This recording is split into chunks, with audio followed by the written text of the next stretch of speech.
7-8 सांसदों ने अचानक मार दी है पलटी। मोदी और शाह की टीम में पड़ गई है फूट। एनडीए सांसद भी मांग रहे हैं अमित शाह का इस्तीफा। सीट बचाने के लिए धमकी और मारपीट कर रही है भाजपा। जी हाँ, क्या बीजेपी का सबसे बड़ा राजनीतिक दांव अब उसी पर भारी पड़ने लगा है, उल्टा पड़ने लगा है? क्या 7 से 8 सांसदों की कथित नाराजगी ने मोदी शाह की टेंशन बढ़ा दी? और क्या परिसीमन बिल का पूरा गणित अब भाजपा का बिगड़ता नजर आ रहा है? और क्या सहयोगी भी अब अलग रास्ता ढूंढ रहे हैं? जी हाँ, आज बात करेंगे कैसे टीएमसी नेताओं ने यहाँ पर बागी हो चले हैं, भाजपा से ही बागी वो अब हो चले हैं। क्यों यहाँ पर वो 7-8 सांसद जो है एनडीए का साथ छोड़ रहे हैं वो भी बताऊंगी।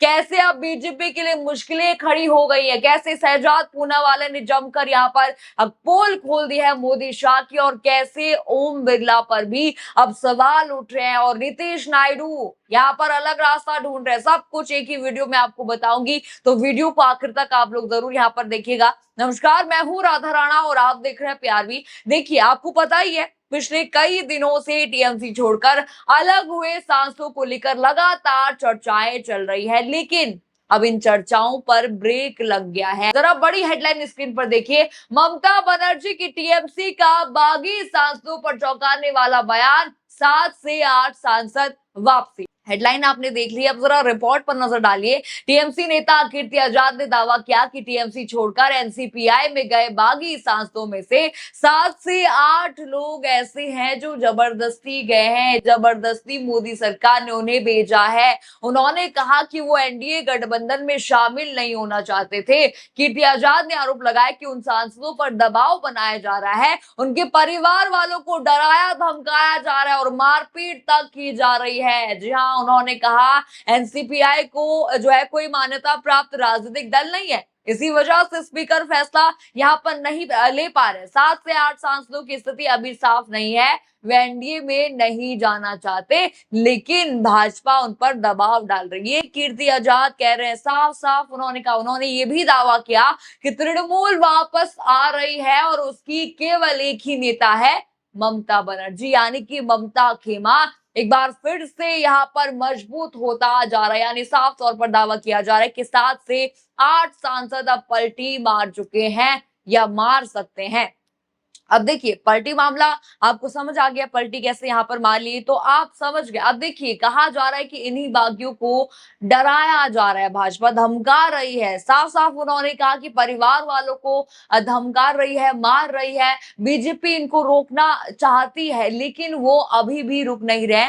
कीर्ति आजाद ने कहा कि हमारे संपर्क में सारे नेता हैं। अब देखिए, अब ये बागी होते हैं तो सबको पता है क्या होगा, इनके परिसीमन पर झटका लगेगा। इसीलिए तो भाजपा चाहती है कि भाई ये कहीं ना जाए, इसीलिए डराया धमकाया जा रहा है। ये भी अब अटकलें लग रहा है। अब देखिए, इसी मामले को एक और बड़ी चर्चा यहाँ पर सामने आ चुकी है। देखिए, आपको याद होगा खलीलुर रहमान, अबू ताहिर खान और यूसुफ पठान लगातार एनडीए की बैठकों से दूर यहाँ पर रहे थे। बाद में इनका बयान भी सामने आया जिसने बीजेपी की मुश्किलें बढ़ा दी है। देखिए, पहले तो सिर्फ अटकलें लग रही थी कि भाई भाजपा को छोड़ रहे, अब उन्होंने खुद ही बयान दे दिया है।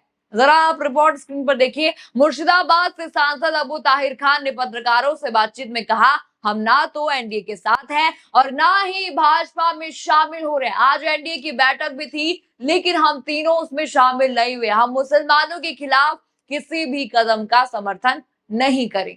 आपने देख लिया, यहाँ पर साफ तौर पर उन्होंने कहा कि भाई हम भाजपा को अब जो है यहाँ पर घास तक नहीं डालेंगे, हम भाजपा में शामिल ही नहीं होंगे, साफ उन्होंने कह दिया है। अब देखिए दोस्तों, एक तरफ बागी सांसदों पर दल बदल का कानून यहाँ पर उसके तहत कार्रवाई जरूर यहाँ पर होनी है, क्योंकि ये 8 सांसद, देखिए 3 तो पक्के हैं, अगर ये 8 सांसद भी वापसी आ जाते हैं तो जो बाकी बचे बागी है उन पर दल बदल का कानून लगेगा, जो है सदस्यता उनकी यहाँ पर चली जाएगी। वही दूसरी तरफ विपक्ष यहाँ पर दावा कर रहा है कि अगर सांसदों का समर्थन घटता है तो जो सरकार का परिसीमन का मुद्दा है वो उनका गणित प्रभावित हो जाएगा, भाजपा का गणित खराब हो जाएगा। अब देखिए, मैंने आपको ये भी कहा था कि एनडीए के जो खुद के नेता है वो चाहते हैं इस्तीफा, चाहते हैं। किसका इस्तीफा चाहते हैं? अमित शाह का। पूरा देश मांग रहा है, पूरा विपक्ष मांग रहा है। अब देखिए, एनडीए के खुद के नेता भी मांग रहे हैं, वो आपको बताती हूँ कैसे। पर इससे पहले आपको बता दूं कैसे बीजेपी छोड़ चुके शहजाद पूनावाला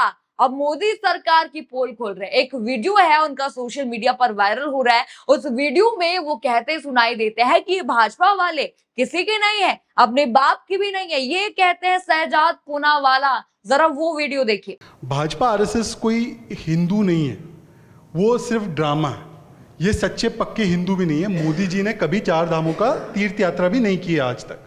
इससे ज़्यादा हिंदू अगर आप कहेंगे तो दिग्विजय सिंह है, वो तो सनातन धर्म को बहुत मानते हैं और सुबह उठ के पूजा पाठ करते हैं। मनोज भाई है, कन्हैया है, मुझे लगता है कि ये लोग जो है इनसे कहीं ज़्यादा हिंदू है। ये तो किसी के नहीं, अपने बाप के नहीं है। देखा आपने, ये भाजपा के नेता थे, जमकर तारीफों की पुल बांधते थे। हर उस इंटरव्यू में यहाँ पर जो है भाजपा का समर्थन करते थे, मोदी सरकार का समर्थन करते थे। अब खुलकर, जैसे ही इन्होंने इस्तीफा दिया, अब खुलकर यहाँ पर मोदी सरकार की एक एक करके पोल खोल रहे हैं। आरएसएस के बारे में भी उन्होंने कहा कि भाई देखिए, आरएसएस को यहाँ पर जो है भाजपा की तरफ से क्यों यहाँ पर जो है फंडिंग जाती है, ये भी इन्होंने कहा। शहजाद पूनावाला जमकर यहाँ पर निशाना साध रहे, पोल खोल रहे हैं। अब आते हैं इस्तीफे के मुद्दे पर आते हैं। मैंने आपको कहा था कि भाजपा के खुद के नेता अमित शाह का इस्तीफा चाहते हैं। क्यों चाहते हैं बताते। अब देखिए, आपको मुरली मनोहर जोशी याद होंगे, आपको मार्गदर्शक मंडल हैं, उनके अध्यक्ष हैं, भाजपा के कट्टर सपोर्टर हैं। अब उनका एक ट्वीट आता है, जरा उस ट्वीट पर नजर डालिए। डॉक्टर मुरली मनोहर जोशी ने जो है छात्र आंदोलन को लेकर यहाँ पर कहा कि देश भर से आए छात्रों की चिंताएं वास्तविक हैं और उनके साथ सहानुभूति से पेश आना चाहिए। इस मुद्दे को केवल कानून व्यवस्था का मामला मानकर बल प्रयोग से नहीं निपटाना चाहिए। युवा छात्रों के साथ हुई कथित बदसलूकी बेहद पीड़ादायक।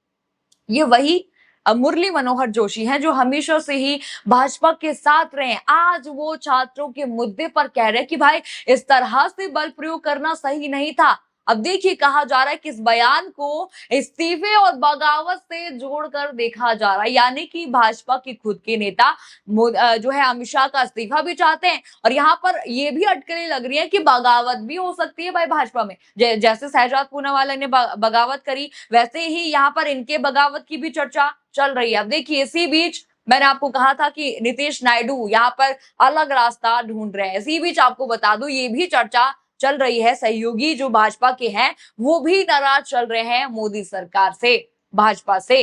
अब कैसे चल रहे हैं, कौन है वो है नीतीश हैं और नायडू है, 2 नाम है। देखिए, नीतीश आपको पता ही है किस तरह से नाराज चल रहे हैं। बांकीपुर चुनाव आपको पता है किस तरह से हुआ, भाजपा हारी, सबको पता है किस तरह से नीतीश की एक नाराजगी ने भाजपा को बांकीपुर का चुनाव हरा दिया।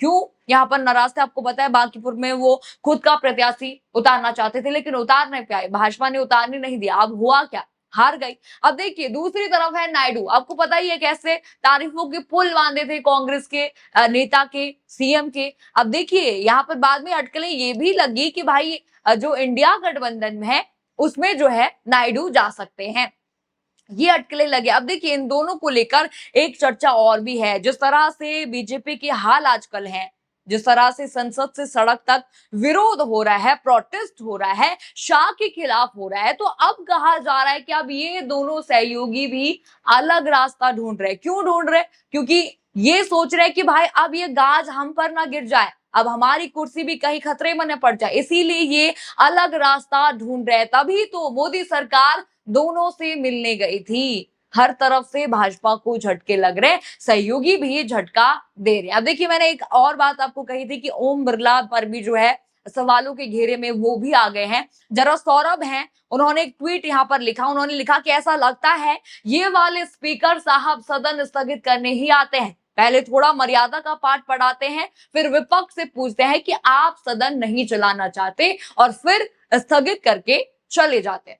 ट्वीट आपने देखा किस तरह से साफ साफ ओम बिरला पर यहाँ पर निशाना उन्होंने साधा है कि भाई ओम बिरला जो है हमेशा से ही यही करते आते हैं कि जब भी अमित शाह का नाम आता है सदन स्थगित हो जाता है। 12 बजे तक स्थगित कर दिया, 2 बजे तक स्थगित कर दिया, यही जो है हर बार किया जा रहा है। इसीलिए ओम बिरला पर यहाँ पर निशाना साधा जा रहा है। अब देखिए, आपने चर्चाएं यहाँ पर देख ली, किस तरह से 7 से 8 सांसद जो है पलटी मार रहे हैं, किस तरह से भाजपा को अपने ही सहयोगी धोखा दे रहे हैं, किस तरह से शहजाद पूनावाला यहाँ पर जो है पोल पट्टी खोल रहे हैं, मोदी सरकार की पोल पट्टी खोल रहे हैं। ओम बिरला को लेकर यहाँ पर कहा जा रहा है, जमकर उन्हें भी घेरा जा रहा है, यानी कि चारों तरफ से मोदी सरकार के लिए यहाँ पर मुश्किलें खड़ी हो गई हैं। और यहाँ पर कहा यह भी जा रहा है कि एनडीए के खुद के नेता इस्तीफा अब अमित शाह का चाहते हैं। अब देखिए, पूरी खबर पर अपनी राय हमें जरूर बताइए।